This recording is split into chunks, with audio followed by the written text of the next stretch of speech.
Olá, muito boa tarde. Em cada semana, 3 textos da Bíblia podem inspirar o dia-a-dia de quem nos escuta. Eles são lidos nas missas de domingo, nos encontros das comunidades católicas, e são essas leituras que hoje analisamos com o Padre Armindo Vaz, professor de Sagrada Escritura na Faculdade de Teologia da Universidade Católica Portuguesa, e Frei José Nunes, professor de Teologia na mesma faculdade. Muito boa tarde, obrigado por estarem neste programa onde queremos analisar textos da Bíblia, 3 textos. Padre Frei José Nunes, que também sou padre. Também é padre. Dominicano, por isso Frei José Nunes, não é? Sim, sim, obrigado. 3 textos que têm uma sintonia temática?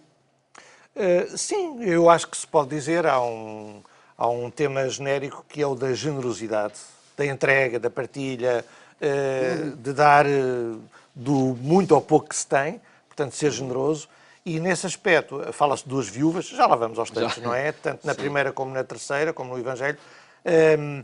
E depois, a carta aos Hebreus, que nós vamos ler, de um modo geral, também apresenta Jesus como alguém que encarnou, que nasceu e viveu para se entregar generosamente a toda a gente. Portanto, há aqui a temática da generosidade, quer em bens materiais, quer em atitudes oblativas, interiores e de sacrifício e generosidade para com os outros. Não é? Sintetiza os textos também dessa forma, Padre Armindo Vaz, Sim, neste tema. De facto, temos aqui nos 3 a força do excesso do dom. O dom que, por ser dom, se multiplica. Mas é uma multiplicação que acontece precisamente na divisão. Ao dividir-se, ao partilhar-se, então ele multiplica-se. Vejamos de que forma é apresentada esta temática no Evangelho, que se escuta nas missas deste domingo. Antes de analisarmos esse texto, vamos escutá-lo, vamos ouvir esta narrativa de Marcos no capítulo 12. Naquele tempo, Jesus ensinava a multidão, dizendo: Acautelai-vos dos escribas que gostam de exibir longas vestes, de receber cumprimentos nas praças, de ocupar os primeiros assentos nas sinagogas e os primeiros lugares nos banquetes. Devoram as casas das viúvas com o pretexto de fazerem longas rezas. Estes receberão uma sentença mais severa. Jesus sentou-se em frente da arca do tesouro a observar como a multidão deitava o dinheiro na caixa. Muitos ricos deitavam quantias avultadas. Veio uma pobre viúva e deitou 2 pequenas moedas, isto é, um quadrante. Jesus chamou os discípulos e disse-lhes: Em verdade vos digo, esta pobre viúva deitou na caixa mais do que todos os outros. Eles deitaram do que lhes sobrava, mas ela, na sua pobreza, ofereceu tudo o que tinha, tudo o que possuía para viver. Padre Armindo Vaz termina este texto com a definição do critério, do valor a atribuir ao dar, independentemente, lá está, ou dependendo se é do que se tenha mais ou se é do que se precisa, não é? Isto é dito, oferecido por Jesus, em contraste com, pondo uma figura em contraste com outra. Por um lado, temos, isto em primeiro lugar, a figura dos escribas, dos letrados, que Jesus descreve aqui com vários traços, pinta-os, deixando-nos uma imagem pouco simpática destes escribas do tempo dele, que são exibicionistas, exibiam longas vestes, que gostavam de cumprimentos nas praças, gostavam dos primeiros lugares nas assembleias, banquetes e sinagogas, portanto nas assembleias religiosas e civis, e ainda por cima, diz Jesus, devoravam os lares das viúvas sob o pretexto de fazerem longas rezas. São coisas sérias e muito graves para definir uma vida humana.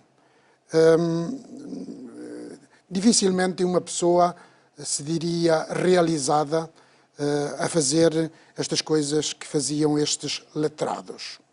Portanto, conhecedores das Sagradas Escrituras, ainda por cima.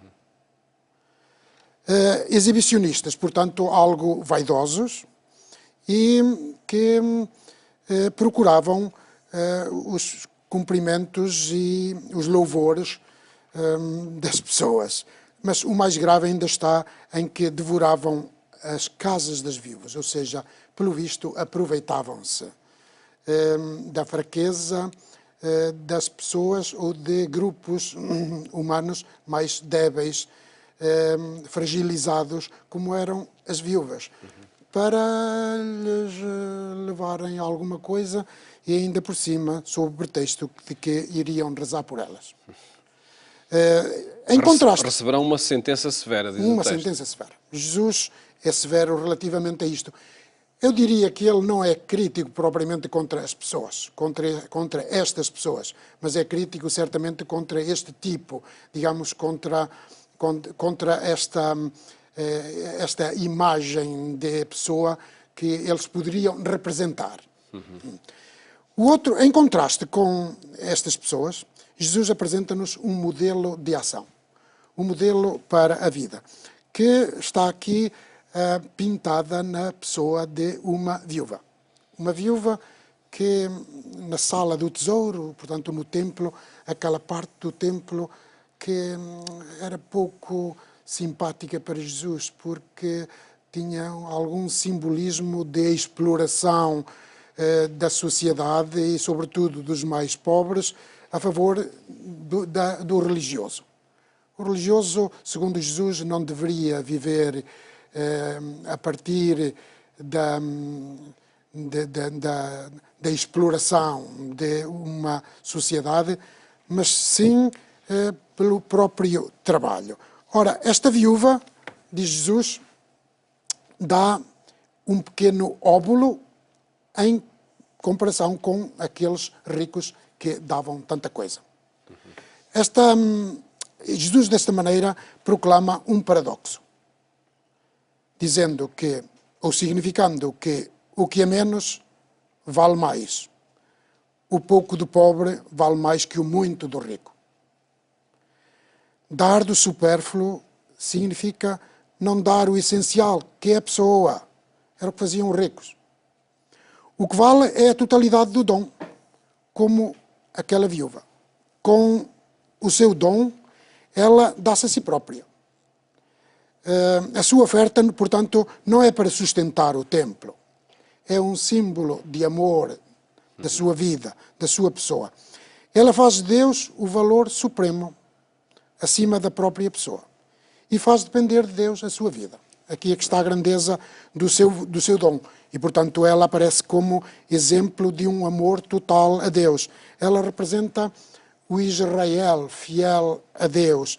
Aquele Israel dos que confiavam plenamente nele. Frei José Nunes, estamos aqui num texto que o Padre Armindo Vaz acabou de explicar de há 2000 anos. Não há muito a mudar para o trazer para os dias de hoje.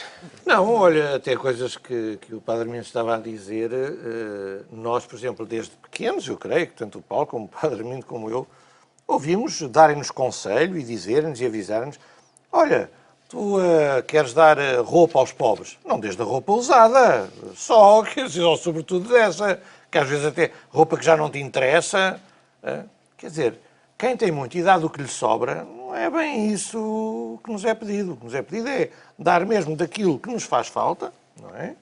E coisas realmente em condições, não é? Bom, portanto, as coisas que se diziam há 2000 anos também são para hoje, não há dúvida nenhuma.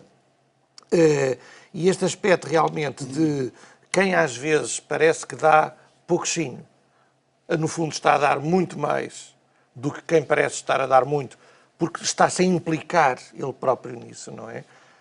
Isso faz-nos também, bem, faz-nos refletir em muitas coisas, faz-nos refletir, por exemplo, nisto. O mais importante não é para a objetividade dos números, dos algarismos, dos cifrões. Nós muitas vezes olhamos só para a quantidade dos algarismos ou os cifrões. Nós todos os dias nós vivemos inundados nas nossas sociedades, e então na Europa aqui ultimamente tem sido uma coisa absolutamente, e em Portugal e não só, não é? É porque a taxa de desemprego é mais 0,5% ou menos 1%. E depois é o IRS ou a sobretaxa que pode subir para 2,5 ou descer para 2,3 ou não sei o quê. E depois é o déficit, que tem mais um ponto assim, mais um... E depois é as bolsas, que também sobem mais um ponto, ou descem 4, ou não sei o quê. Que isto são números. A frieza, a objetividade dos números, não pode ser o que nós colocamos em primeiro lugar. Nós temos que ver que há pessoas por trás disto. Esta viúva que deu da sua pobreza uma quantia irrisória, deu muito mais do que o rico, quer dizer. Portanto, não é apenas o número que conta, é quem está por trás disso, não é? É a pessoa.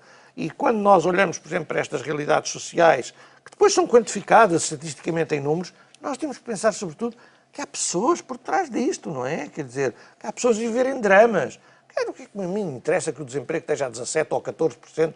Quer dizer, a mim interessa-me é que são 500 mil pessoas que estão a sofrer, quer dizer, o problema é esse, não é? Quer dizer, eu acho que, entre muitos outros aspectos, também daria para pensar desta maneira. Pode desafiar-nos também a pensar se mesmo neste contexto de crise que se vive e de necessidade de muita gente, que infelizmente também acontece, resolve-se com, ou vai-se ajudando a resolver com a oferta do que essas pessoas precisam, e isso basta para resolver o problema? Não, evidentemente não basta. Mas isso, a doutrina social da Igreja tem sido muito clara nesse aspecto. Quer dizer, a caridade cristã não se esgota no assistencialismo, no providencialismo, quer dizer, no dar esmola a quem precisa, não é? Não, há que combater as estruturas de pecado, como chamava João Paulo II. Portanto, há que combater as estruturas sociais que estão montadas para a injustiça. Na injustiça e para a injustiça. Quer dizer, portanto, há que fazer uma transformação das estruturas e não apenas ficar no assistencialismo, não é? Quer dizer, e os cristãos são convidados realmente a pensar nisso. O Papa João Paulo II também dizia isso, escreveu, por exemplo, da solicitude ao Rei Socialis. A Igreja não tem propriamente um programa socioeconómico, político para as sociedades, mas a Igreja convidou os cristãos a meterem-se nas realidades políticas, sociais, económicas e a pensar nas soluções. Né? Nas soluções. Porque como contributo para resolver os problemas. Não é? Um desafio de todos os tempos também dos que estamos a viver entre nós. Temos de passar a análise do texto, de um outro texto que se escuta na primeira leitura nas Eucaristias deste domingo. É do primeiro livro dos Reis, no capítulo 17. Termina o texto e depois o Padre Armindo Vaz vai dizer-nos em que contexto isso acontece, com a promessa de que nem a panela de farinha se esgotou, nem se esvaziou a monotolia do azeite. Até chegar a esta conclusão, há um contexto, não é? Há um contexto, exato.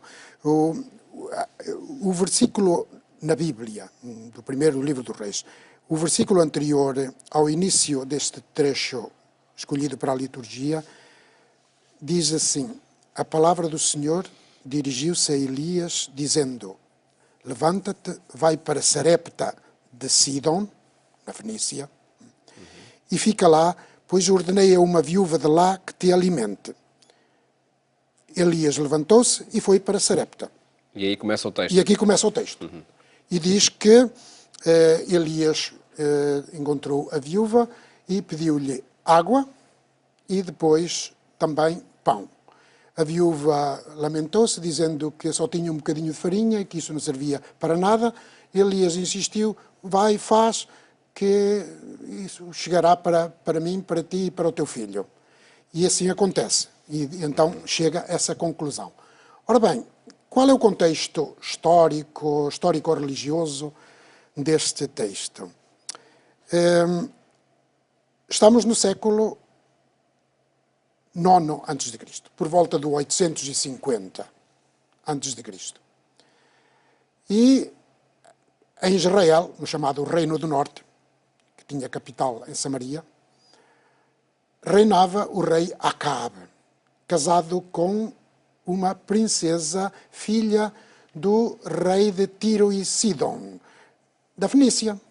Portanto, o rei israelita estava casado com uma estrangeira, Fenícia, que por sinal era pagã, perversa, mesmo muito má, e que queria, naturalmente influenciando o rei israelita, impor a religião pagã dentro de Israel, para que os israelitas adorassem os deuses e os ídolos da Fenícia. Sobretudo o deus Baal, que era o que predominava no panteão pagão da Fenícia. O deus Baal, que era conhecido como o deus da fertilidade, o deus das chuvas, o deus das tempestades, o deus que mandava no tempo propício as colheitas.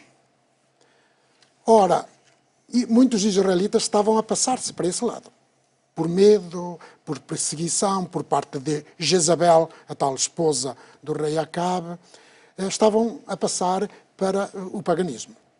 Ora, Elias aí levanta-se com a sua voz profética, dizendo: nós temos que adorar o nosso Deus, o Deus transcendente, e não ídolos, porque quem adora ídolos deturpa-se, desfigura-se, rebaixa-se até ao nível do ídolo. Muito mais do que o ser humano, porque ao menos nós temos uma consciência, somos seres humanos pensantes. O ídolo é um pedaço de madeira, ou de pedra, ou de metal, nem pensa sequer, como dizem os salmos. Nós, dizia Elias, não podemos rebaixar-nos, temos que adorar o Deus transcendente, aquele que não se deixa manipular por magias. Ora bem, então, aí Elias é perseguido, fortemente perseguido. Sendo perseguido, então, a palavra do Senhor diz: levanta-te, vai para Sarepta, isto é, foge. Elias foge, mas vai ter com uma estrangeira. Esta viúva é uma estrangeira, interessante. Ora bem, esta estrangeira viúva aparece como aquela que se torna modelo de dom, aquela que acolhe a palavra do profeta, faz o que a palavra do profeta lhe pede para fazer, lhe manda de alguma maneira, e, obedecendo à palavra de Deus, através da palavra do profeta, a vida corre bem. Isto é, as pessoas estão do lado certo da vida e fazem o bem uns com os outros, adorando o verdadeiro Deus. Enfim, uma história que o contexto do Novo Testamento apresenta para reafirmar aquela urgência do dar sem olhar ao pouco ou ao muito que se tem, não é? Exato. E esta viúva depois é roubada do Evangelho. Não tinha quase nada, não tinha praticamente nada, mas deu tudo o que tinha, e por isso é elogiada. Nesse aspecto, até, eu acho que é bom recordar o Deus da Bíblia, o Deus que nós acreditamos ser o Pai de Jesus e que se revela na Sagrada Escritura, é alguém que ama loucamente todas as pessoas, mas ama, sobretudo, os mais pobres. Estas viúvas é gente elogiada não por ser pobre, mas porque, como que o pobre sente mais, porque faz a experiência da necessidade, sente a necessidade do outro, parece que compreende melhor e então torna-se mais generoso. E, portanto, há aqui um amor louco de Deus pelos pobres, não é? Agora, isto de se dar tudo, dar tudo o que tem, dar-se todo, entregar-se totalmente, pois também, há bocado falávamos, levava-nos a pensar em certas coisas. Agora lembro mais uma, que eu acho que é evidente. Nós, na vida, também somos chamados, em muitas circunstâncias, a dar-nos totalmente, quer dizer, a não estar a meias, a não fazer as coisas divididos. Não, quer dizer, um pai e uma mãe não podem dar-se aos filhos só à segunda, quarta e sexta. É todos os dias, quer dizer, é por inteiro. Uma pessoa que está a trabalhar tem que dar tudo o que tem, quer dizer, e queira Deus que não tenha a possibilidade de não se alienar no trabalho, mas quer dizer, uma pessoa que trabalha na sua profissão, em princípio, não é só para receber um salário, quer dizer, não é apenas um funcionário, não é dar-se de alma e coração à coisa. Ou sei lá, ou alguém, por exemplo, de uma comunidade cristã. Alguém que trabalha numa comunidade cristã, ou como acólito, ou como catequista. Um catequista não pode, por exemplo, dizer assim: eu este sábado vou dar catequese, depois no outro já não vai. Não, quer dizer, a pessoa tem que se dar por inteiro, toda, não é? Toda. Como estas viúvas que deram tudo. Pouco ou muito, mas é tudo o que tem, não é? Mensagens que estão nestes dois textos, com uma sintonia clara. O outro texto, e já temos pouco tempo para o analisar, da Epístola aos Hebreus, de que outra dádiva se fala aí? De Cristo, que se manifestou de uma só vez para destruir o pecado pelo sacrifício de si mesmo. Exatamente. Trata-se de uma dádiva total. da própria pessoa. Aqui representada com o sangue. O sangue. Veja o contraste que esta carta aos Hebreus, de uma forma veemente, viva, nos apresenta este contraste entre o sumo sacerdote do Antigo Testamento, que tinha que entrar cada ano no santuário com sangue alheio. Enquanto que Jesus, uma só vez, manifestou-se na plenitude dos tempos para destruir o pecado pelo sacrifício de si mesmo. Aqui está a grande diferença. O sumo sacerdote também era pecador e, portanto, tinha que ele próprio expiar os seus próprios pecados com o sangue de animais. Por isso entrava no templo. Mas Jesus, mas o sacerdote tinha que o fazer todos os anos, porque era pecador. Jesus não. Jesus pode tornar-se plenamente solidário conosco, com os humanos, que a carta aos Hebreus chama irmãos. Porquê? Porque ele é da mesma raça que nós. Ele é da mesma condição. Ele é humano como nós. E a força da sua redenção, da sua salvação, está em que ele se dá totalmente a si próprio. O dom de si próprio está expresso aqui no sacrifício de si mesmo. O sangue é vida. Para o Antigo Testamento, na Bíblia, o sangue é a vida. Dando o sangue, deu a vida por todos. Uma referência muito breve, Sr. Jânio, este texto. Olha, eu vou continuar com um exemplo que dei há bocado, por exemplo, dos pais. Os pais, na educação dos filhos, têm que se responsabilizar por isso. Não podem agora pensar que, pagando a explicadores, a professores, a colégios, hoje, que esses tratam da educação toda. Não, quer dizer, Jesus também não foi como os sacerdotes da Antiga Aliança, a oferecer sacrifícios externos. Não, ele próprio é que se deu às pessoas, quer dizer, não podem encomendar a outros, não é? E nós somos chamados a viver dessa maneira, darmos uns aos outros, não é?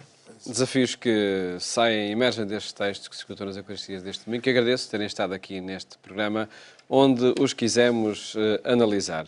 Mais logo, siga o programa Eclésia também na rádio, na Antena 1, quando forem 22h45. Votos de boa tarde, bom fim de semana, até à próxima segunda-feira, se Deus quiser. Boa tarde.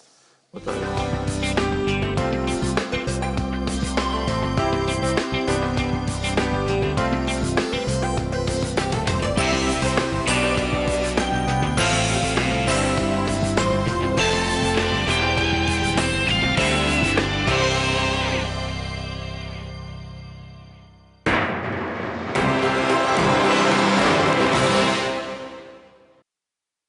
Dela.